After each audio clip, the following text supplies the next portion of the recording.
할렐루야. 주님의 평강이 우리 성도님들에게 가득하기를 축복합니다. 오늘 말씀의 제목은 우리에게 닥친 시험입니다. 우리가 읽은 본문의 말씀은요, 성경의 여러 이야기들 중에 아주 유명한 그런 사건이 기록되어져 있는 그런 말씀이죠. 어떤 여러분 사건입니까? 바로 예수님께서 광야에서 마귀에게 시험을 당하는 그 장면이 기록되어져 있는 그 말씀이죠. 바로 누가복음 4장이 그러한 사건을 기록하고 있는 거예요. 여러분, 사단 마귀가 하나님의 아들을 시험한다. 여러분, 이러한 장면 여러분 성경을 통해서 보셨습니까? 오늘 여기 있는 부분 말고 또 동일한 말씀이 기록되어져 있는 마태복음의 말씀 말고, 거기 있는 말씀들 말고 성경 전체를 보았을 때 감히 사단 마귀가 하나님을 시험한다? 여러분, 그런 장면 보셨어요? 여러분, 어떻게 사단 마귀가 하나님을 시험합니까? 그것도 하나님의 아들, 삼위 하나님의 그 한 위격으로서 하나님의 권능과 하나님의 영광을 그대로 가지고 계신 그 분을 사단이 시험한다? 참, 이게 여러분 어찌 보면 있을 수 없는 일이죠. 근데 여러분, 오늘 말씀에 그러한 일이 일어났다라고 기록하고 있습니다. 우리는 이러한 장면들을 통해서 우리가 알 수 있는 것은 뭐냐? 지금 광야에 계신 이 예수님, 분명 하나님의 아들이시지만 또 한편으로는 우리를 구원하기 위해서 철저하게 자신을 낮추셨다.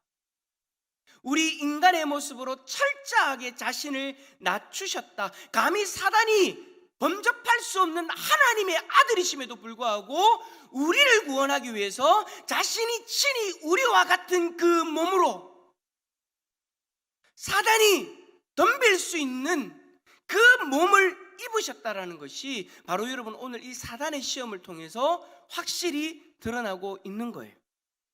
그래요, 여러분, 예수님은 하나님이시면서 동시에 철저하게 우리와 같은 인간의 몸을 입고 인간의 대표로서 이 땅에 존재하셨습니다.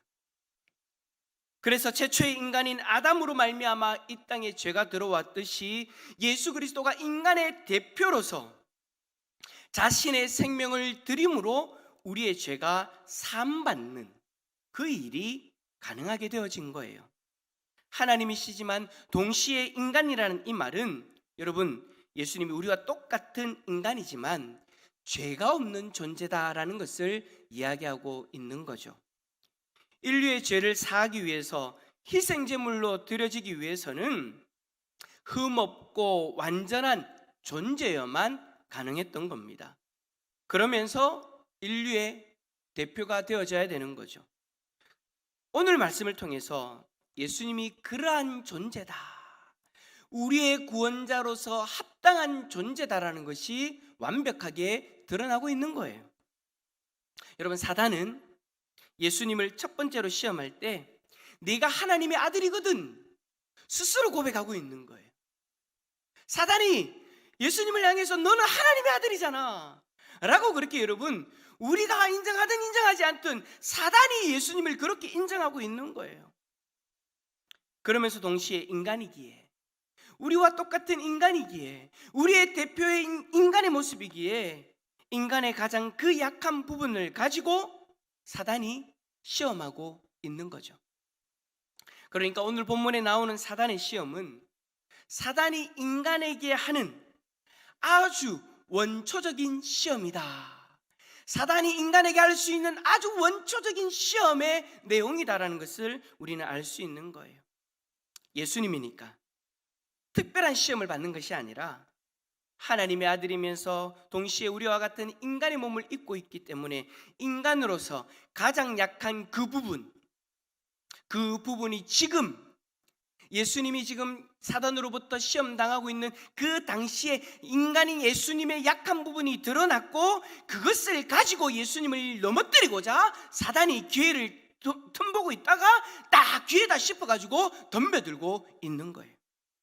그렇기 때문에 여러분, 오늘 이 본문의 시험은 우리에게 있어서 아주 중요하다라고도 이야기할 수 있는 겁니다. 왜냐?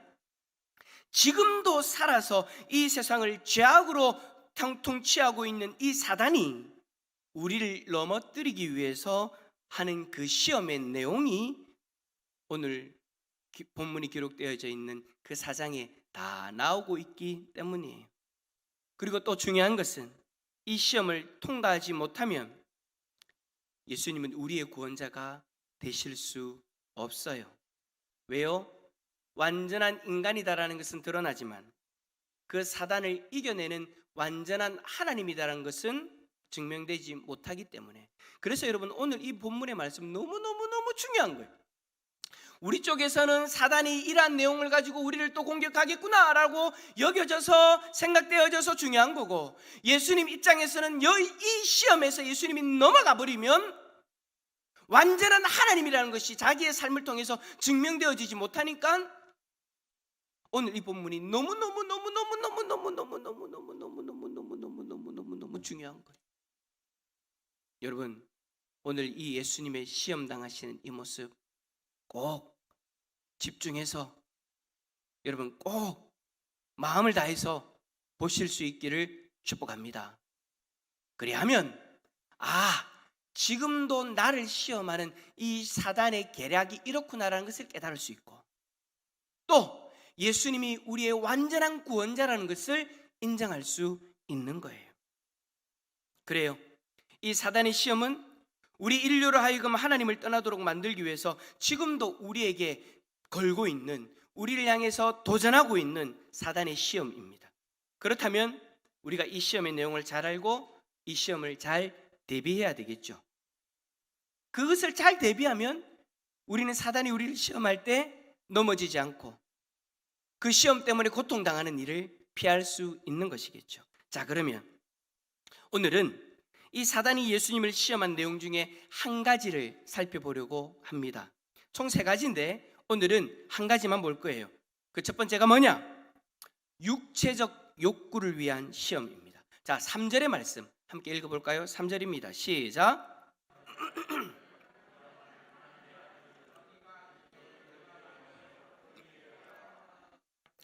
자, 사단은 여러분 예수님에게 네가 만일 하나님의 아들이거든 이라고 이야기하면서, 자, 예수님에 대해서 하나님의 아들이라는 것을 인정하고 하나님의 능력이 있다는 것도 인정하고 하나님의 영광이 있다는 것도 인정하면서 뭐라고 이야기하느냐? 이 돌덩이들에게 명하여 떡이 되게 하라. 자, 그런데 여러분 한 가지 물어봅시다. 왜 이게 시험이 됩니까? 예수님에게 이게 왜 시험이 되냐고요? 마치 이런 거죠. 너 배고프지? 내 능력으로 그 배고픔 좀 해결해봐. 마치 우리에게 맞게 얘기하면 이거예요. 배고프지? 집에 쌀 있잖아. 집에 돈 있잖아. 밥 사 먹어. 밥 해 먹어. 능력이 있으니까 네 능력으로 이 배고픔의 문제를 해결해 보라는 거예요. 자, 여러분, 사단이 분명히 얘기했죠? 너는 예수님의 아들이잖아. 너에게는 하나님의 능력이 있잖아. 하나님의 아들로서 하나님의 능력이 있으니 돌들을 명해서 떡덩이가 되게 하는 것, 여러분 문제가 됩니까? 문제가 되지 않습니까? 문제가 안 되는 거예요. 나중에 여러분 예수님이 자신을 따르는 이들이 배고파하는 것을 보시면서 그들을 위해서도 이런 기적 행하셨잖아요. 몇 번이나요? 몇 번이나요? 제가 여러분 갑자기 뭘 피고 싶어서 이러는 게 아닙니다. 몇 번이나요? 2번이나. 5병이요. 또 엄마요, 5병이요 말고 또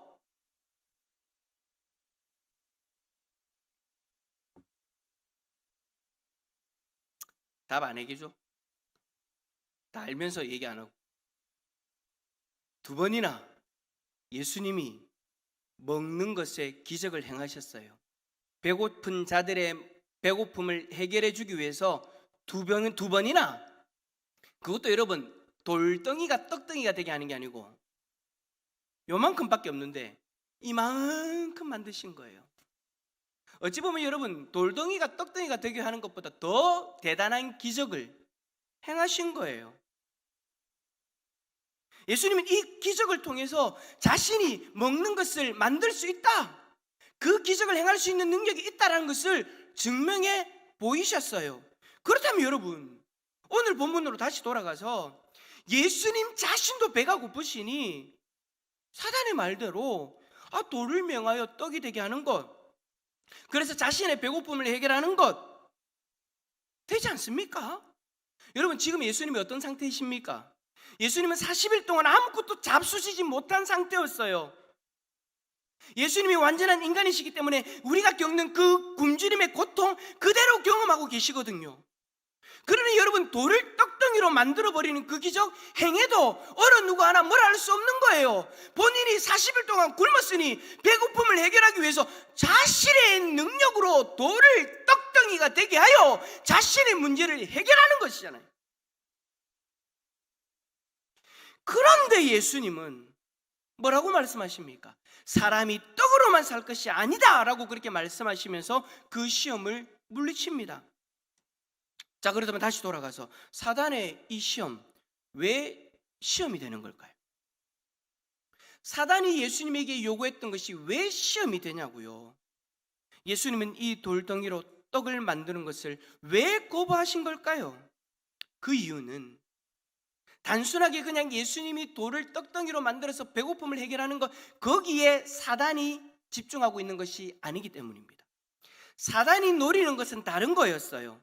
사단은 예수님에게 이렇게 말합니다. 네가 만일 하나님의 아들이거든, 네가 만일 하나님의 아들이라면 그 하나님의 능력을 이용해서 너의 배고픔을 해결해라. 여기에 함정이 있어요.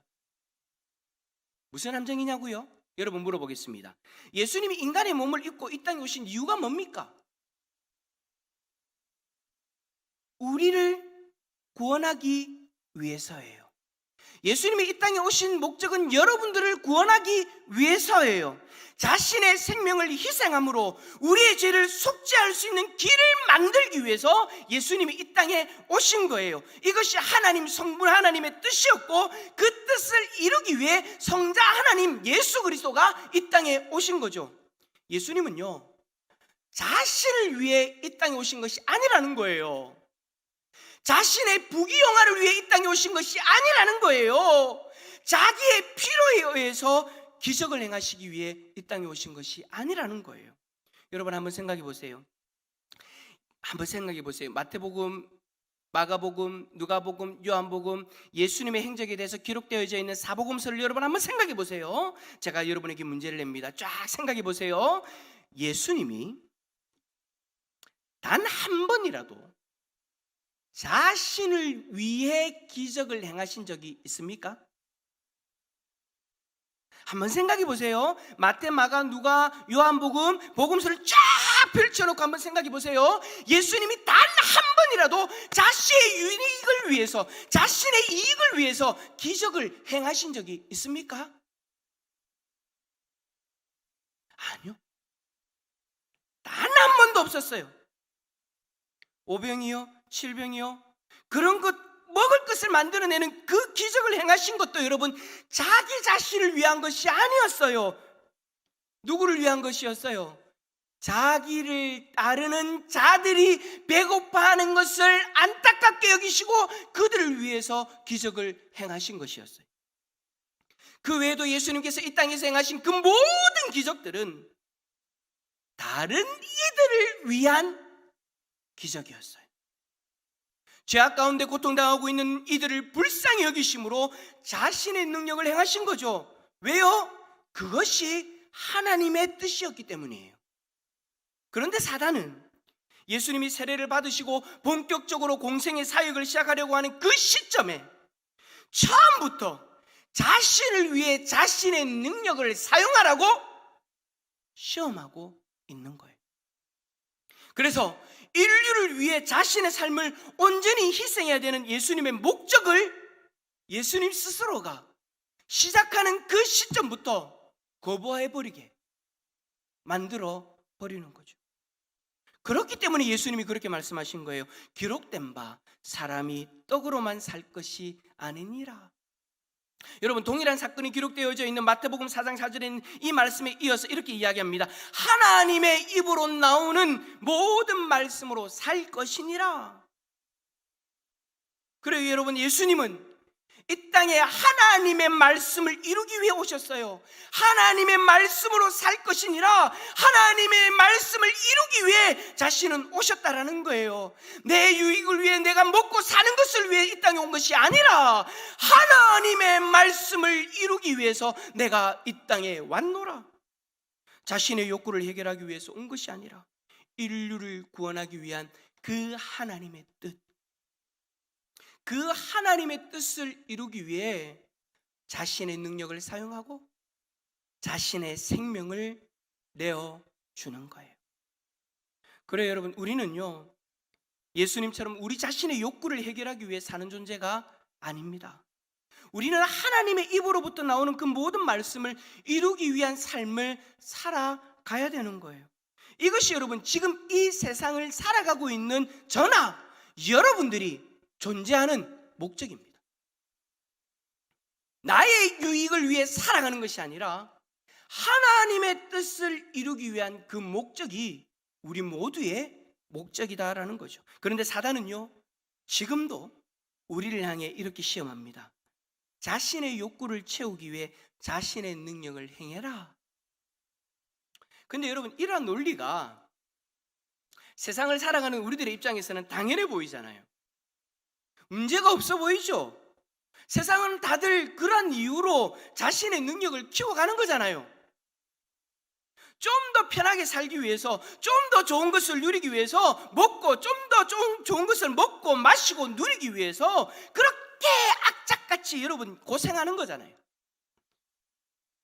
하지만 여러분, 가만히 생각해 보면 이 말 자체가 좀 더 편하게, 좀 더 좋은 것 먹고 마시고 누리기 위해서 살아간다, 이 말 자체가 하나님의 백성인 우리의 존재 목적을 흔드는 것이라는 것을 우리는 어느 순간 발견하게 되죠.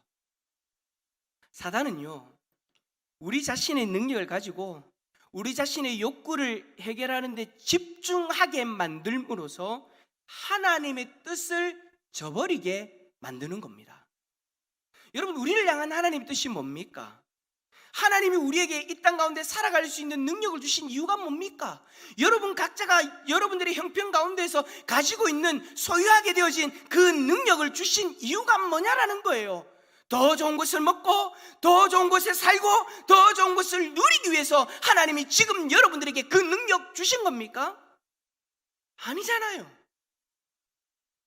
하나님은 우리가 가진 능력으로 우리의 이웃을 사랑하는 자리로 나아가기를 원하십니다. 예수님처럼 우리가 가지고 있는 것을 필요한 자들에게, 우리에게 있는 그 능력을 나누기를 원하시는 거예요. 자신의 배를 불리고 편안한 삶을 살아가라고 지금 우리가 가지고 있는 그 모든 능력을 주신 것이 아니다라는 것이죠. 사단은 우리가 그러한 것들이 없으면 살아갈 수 없는 것처럼 말합니다. 마치 우리가 떡으로만 살 수 있는 것처럼, 세상의 것으로만 살 수 있는 것처럼, 내가 지금 그것을 획득하지 못하면, 내가 그것을 누리지 못하면 살 수 없는 것처럼 사단은 우리에게 속삭입니다. 그래서 세상 사람들처럼 우리가 풍족하게 먹어야 된다고 생각하게 만들고, 좋은 집에 살아야 된다고 생각하게 만들고, 좋은 차를 타야 된다고 만들고, 좋은 환경에 거해야 된다, 그래야만 살아갈 수 있다, 그래야만 행복해질 수 있다, 그것이 너희의 전부다라고 사단은 우리에게 계속해서 집요하게 속삭이고 있는 거예요. 그러다 보니 우리는 어느 순간 그것에 우리의 마음을 다 빼앗겨져 버리죠. 그러면서 우리도 그렇게 생각하는 거예요. 아, 사람은 떡으로만 살 수 있는 거구나. 그래서 그 떡에 더 집착해요. 그 떡으로 더 편해지려고 해요. 그 떡으로도 더 만족함을 누리려고 해요. 그런데 여러분, 우리가 예수 그리스도를 믿음으로 말미암아 이제 새롭게 깨닫게 되어지는 것이 분명하게 있잖아요. 내 배를 불리고 내가 만족하는 삶을 살아가는 것이 다가 아니구나. 내가 지금까지 예수 그리스도를 믿기 전까지 내가 바라봤던 전부라고 생각했던 것이 전부가 아니구나. 내가 이것 때문에 지금 살아가는 것이 아니구나. 예수님을 믿고 나서 우리가 알지 못했던 새로운 것을 깨닫게 되어졌잖아요. 그 깨달음을 통해서 내 배를 불리고 내가 만족하는 삶을 살아가는 것이 다가 아니다라는 것을 느끼게 되어지죠. 그것이 여러분 우리 인생의 목적이 아니다라는 것을 예수 그리스도 안에서 깨닫게 되어지는 것입니다. 우리는 하나님의 입으로부터 나오는 모든 말씀으로 살아갈 수 있는 존재가 되어진 줄 믿습니다. 즉 예수 그리스도로 말미암아 하나님의 뜻을 쫓아 살아가는 존재가 되어졌고, 그 삶이 지금 우리의 인생의 목적이 되어져 버린 거예요. 하나님은 분명히 우리에게 말씀하십니다. 우리의 능력으로 우리의 배를 불리기 위해 살 것이 아니라 우리의 능력이 필요한 이들에게 나누어 줘라. 그것이 이웃을 내 몸과 같이 사랑하라 라는 주님의 뜻을 이루어가는 자의 삶인 거예요. 지금 여러분, 우리의 능력이 필요한 사람이 누구일까요? 나의 물질과 나의 마음과 나의 시간과 나의 헌신이 필요한 곳이 어디가 있습니까? 멀리는 여러분 그림에 나오는 튀르키예와 시리아이겠죠. 여러분, 현재 튀르키예와 시리아는 지진으로 인해서 사망한 사람이 4만 5천 명이 이른다라고 이야기합니다. 엄청난 숫자예요. 근데 여러분, 더 안타까운 것은 뭐냐? 이 4만 5천 명이나 죽었는데, 여러분 이 4만 5천 명의 숫자 안에 시리아 북서부의 숫자가 들어가 있지 않아요. 왜냐하면 내전을 경험하고 있기 때문에, 내전이 지금 일어나고 있기 때문에 그쪽에서는 숫자가 정확하게 통계가 나오지도 않아요. 그런데도 거기 숫자 빼고도 4만 5천 명이나 되는 거예요. 여러분, 어마어마한 사람들이 생명이 잃은 상태예요. 건물은 다 무너졌고 계속해서 그 무너진 잔해 속에서 자신들을 도와달라고 구조를 요청하고 있는 것이 현실입니다. 근데 더 안타까운 소식은 시리아는 어제부터입니까? 정부군과 반정부군이 또 전쟁을 시작했대요. 이러한 상황에서는 좀 전쟁을 멈출 만도 한데, 그 건물의 잔해 속에서 살려달라고 외치는 자들을 구해내야 되는데 마음을 합해야 될 만도 한데 또 전쟁을 하고 있대요. 그래서 그곳에서는 사람을 구한다는 것 자체가 여러분 불가능한 그런 지경이에요. 어디 그것뿐이겠습니까? 우리나라 안에도 얼마나 많은 이들이 고통 가운데 있는지 모릅니다. 우리 이웃들 중에도 우리의 능력으로 나누어야 되는, 우리의 능력을 나눠야 되는 사람들이 얼마나 많은지 모릅니다. 우리의 믿음의 공동체 안에도 마찬가지예요. 자신의 삶을 드러내지 않아서 우리가 잘 몰라서 그렇지 힘들어하는 지체들이 얼마나 많은지 몰라요. 여러분, 우리가 그 소식을 듣고 그 사정을 알고 가만히 있으면 결국 사단의 시험에 빠지게 되어지는 거예요. 그 사단의 시험에 넘어지게 되는 거예요. 너의 능력으로 너의 배고픔만 해결해라. 이웃 사랑?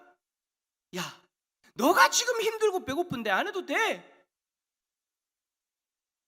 오롯이 너에게 집중해 라고 사단은 지금도 우리에게 계속해서 속삭이죠. 그런데 여러분, 그러한 마음은 하나님의 뜻을 너무나도 멀리 떠나 있는 그런 모습이잖아요. 그 사단의 속삭임은 하나님의 뜻으로부터 너무나도 멀리 떨어지게 되는 그러한 속삭임이잖아요. 어떤 사람들은 자꾸 얼마를 해야 되냐, 그 얼마를 자기가 생각하는 만큼 안 되면, 내가 이것도 못하는데 어떻게 왜 하냐라고 여러분 그렇게 자꾸 그러한 것들을 중요하게 생각하는데, 중요한 것은 여러분 얼마냐가 아니에요. 하나님의 뜻을 쫓는 삶을 사냐 안 사냐가 지금 중요한 거예요. 예수님도 여러분 하나님의 뜻을 이루기 위해 최선을 다하셨습니다. 다른 거 아니에요. 예수님이 하신 게 뭐예요? 자신의 생명을 내어주시는 것이었어요. 누군가를 살리기 위해서 얼마를 했다, 여러분 그런 게 아니에요. 자신이 가지고 있는 그 생명을 내어주신 것이었잖아요. 그것이 예수님의 최선이었어요. 여러분, 제가 금요일 날 성주시 차례 말씀을 전하러 가는 길에 박종호 장로님의 간증을 들었습니다. 박종호 장로님이 한 5, 6년 전에 간암 때문에 죽을 위기에 처했었는데 따님이 간 이식을 해서 살아났어요. 근데 이제 그 장로님이 그렇게 고백하는 거예요. 내 딸이 너무 힘들었다고. 그 딸이 그런 생각도 했대요. 내가 27살에 죽을 수도 있겠다. 왜냐하면 여러분, 그 간을 이식한다는 것이 정말 어려운 거래요. 그래서 잘못하면 죽을 수도 있대요. 그래서 수술 시간 10몇 시간이었대요. 원래는 딸 둘이가 간을 반반씩 나누고, 왜냐하면 박종호 장로님이 워낙 덩치가 있으니까. 그래서 보통 사람의 간으로는 안 된대요. 그만큼 크대요. 그래서 이제 딸 두 분의 그 간을 조금씩 떼가지고 그것을 하나로 만들어서 이식을 해야 되는 거예요. 그렇게 할 수 있는 기술이 우리나라에 딱 한 군데밖에 없대요. 그래서 박종호 장로님 그 수술을 하려고 딸 둘이가 이제 수술을 하려고 기다리고 있는데, 막내딸이라고 제가 들었어요. 막내따님이 먼저 수술실 들어갔는데, 이게 다행이라고 해야 됩니까? 막내따님이 덩치가 박종호 장로님만 하대요. 여러분, 옛날에 박종호 장로님 생각나세요? 덩치가 있잖아요, 그죠? 저도 윤 장로님, 우리 박종호 장로님 한번 좀 모셔가지고 한번 좀 간증을 들었으면 좋겠다는 생각도 들어요. 옛날에 우리가 자주 불렀던 찬양, 은혜 받았던 찬양이 다 우리 박종호 장로님이 하신 찬양이 많잖아요. 어쨌든 그 장로님이 그 막내딸이 덩치가 자기만 하니까 이 수술실에 들어가서 열어보니 충분하게 혼자만의 힘으로 아버지에게 간을 이식해 줄 수 있는 그런 상황이었대요. 근데 그 따님이 그렇게 생각했대요. 27살에 내가 죽을 수도 있겠구나. 그래서 그 서명을 하고 그 다음에 수술실 들어가는 그 순간까지 자기는 죽는 줄 알았대요. 그만큼 고통스러웠대요. 힘들었대요.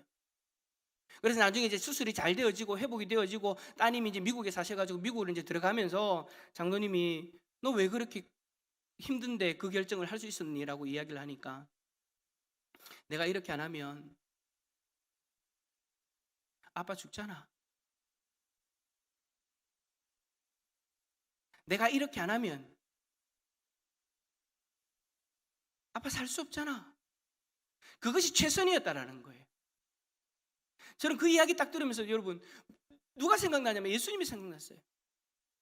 예수님이 최선을 다하신 거예요. 예수님이 자신의 생명을 내어주지 않으면 우리가 죽을 수밖에 없으니까 자신의 생명을 십자가에서 내어놓아야만 우리를 살릴 수 있으니까 예수님은 최선을 다해 자신의 생명을 내어주신 거예요. 그러면서 예수님께서 말씀하셨죠. 내가 너희를 사랑한 것 같이 너희도 서로 사랑하라. 만약에 내가 너희들을 사랑한 것처럼 너희도 그렇게 사랑할 수 있다면 내가 너를 친구 삼아 주겠다 라고까지 말씀하셨죠. 그런 말씀이 기록되어져 있는 요한복음 15장 10절에 이렇게 말씀되어져 있습니다. 내가 아버지의 계명을 지켜, 자, 오늘 본문의 말씀처럼 내가 아버지의 말씀대로 행함으로, 아버지의 말씀대로 살아감으로, 아버지의 계명을 지켜 그의 사랑 안에 거하는 것 같이 너희도 내 계명을 지키면 내 사랑 안에 거하리라. 12절 말씀에 내 계명은 곧 내가 너희를 사랑한 것 같이 너희도 서로 사랑하라는 이것이니, 17절에 내가 이것을 너희에게 명함은 너희로 서로 사랑하게 하려 함이라. 초대교회 성도들은 이러한 예수님의 가르침, 마음을 제대로 이해하고 최선을 다해서 서로를 돌보았습니다. 사람이 떡으로만 살 것이 아니라 하나님의 말씀으로 살아간다는 것을 잘 알았기에 그들은 자신들을 향한 하나님의 뜻을 이루기 위해서 자신의 것을 팔아가면서까지 이웃들과 나누고 함께 나누는 그 삶을 살아갈 수 있었던 거예요. 자기만이 살기 위해서, 먹고 살기 위해서 자신의 능력을 쓰는데 집중하지 않고 예수님이 자신들에게 주셨던 그 사랑을 따라 자신의 것을 이웃들에게 나누는, 사랑으로 섬기는 그 하나님의 말씀을 이루는 삶을 살아가게 되어진 거죠. 여러분, 지금 우리는 어떻습니까? 우리 교회는 이웃 사랑을 실천하기 위해서 구제연금을 정기적으로 하고 있습니다.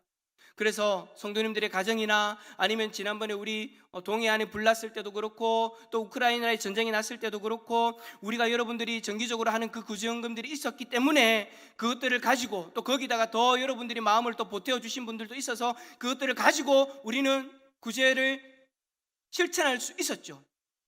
뿐만 아니라 우리의 공동체 안에 어렵고 힘든 부분들이 있으면 또 그렇게 우리가 서로를 생각하면서 도울 수 있었어요. 저는요 여러분, 대산교회 담임 목사로서 우리가 교회 안에서 하는 그 구제연금으로 누군가를 구제할 때 형식적으로 이런 가정은 얼마입니다, 그래서 뭐 얼마 조금 교회에서 이만큼 했어요, 그런 여러분 생색내기 도움 주는 거 여러분 저는 하기 싫어요. 우리 구제연금이 하나님이 여러분들의 마음에 감동을 주셔서 하나님이 이만큼 주시면 우리는 그 속에서 풍족하게 누군가를 정말 도와줄 수 있는 실제적인 도움이 될 수 있는 그런 구제를 했으면 좋겠어요.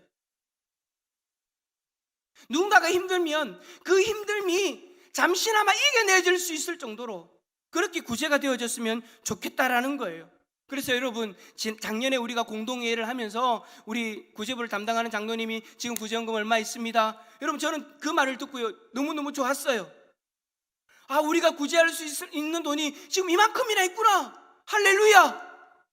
만약에 여러분 그 금액이 작았다라고 여러분 생각해 보세요. 그러면 앞으로 우리가 구제가 필요한 일들이 일어났을 때 인색하게 되어지잖아요. 근데 여러분 얼마나 감사해요. 구제연금이 그만큼 있다는 것이 얼마나 감사해요. 그만큼 모여져서 저는 여러분 올해 들어가지고 구제할 일들이 참 많이 있었는데 정말로 마음껏 할 수 있었어요. 하나님이 우리 성도님들에게 구제할 수 있는 마음을 주셔가지고 이웃을 사랑할 수 있는, 실천할 수 있는 마음을 주셔가지고 정기적으로 헌금한 그것을 가지고 여러분 얼마나 여러분 우리가 풍성하게 우리가 섬겼는지 모릅니다.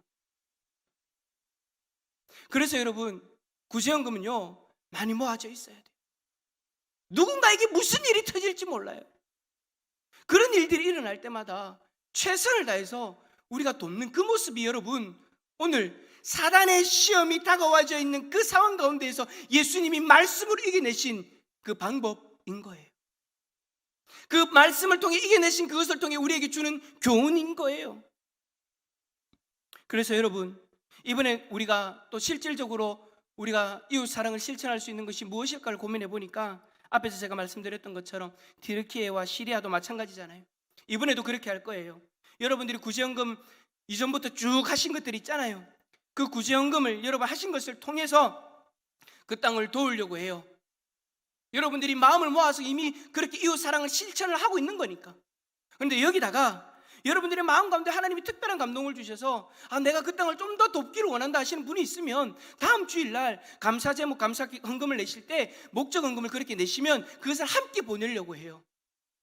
여러분 우리가 그렇게 이웃을 사랑으로 섬기고 실천하는 것, 그것이 여러분 우리를 향한 하나님의 말씀을 이루는, 우리에게 주어진 그 삶의 목적을 이루어내는 그런 삶인 줄 믿습니다. 그래요 여러분, 예수님을 시험한 이 사단은 지금부터, 아니 그전부터도 그랬고 지금도 그렇고 앞으로도 그렇고 계속해서 우리를 시험할 거예요. 오늘날 우리가 직면한 사단의 시험 중에 하나가 바로 이거예요. 우리 자신을 위해서 우리의 능력을 사용해라.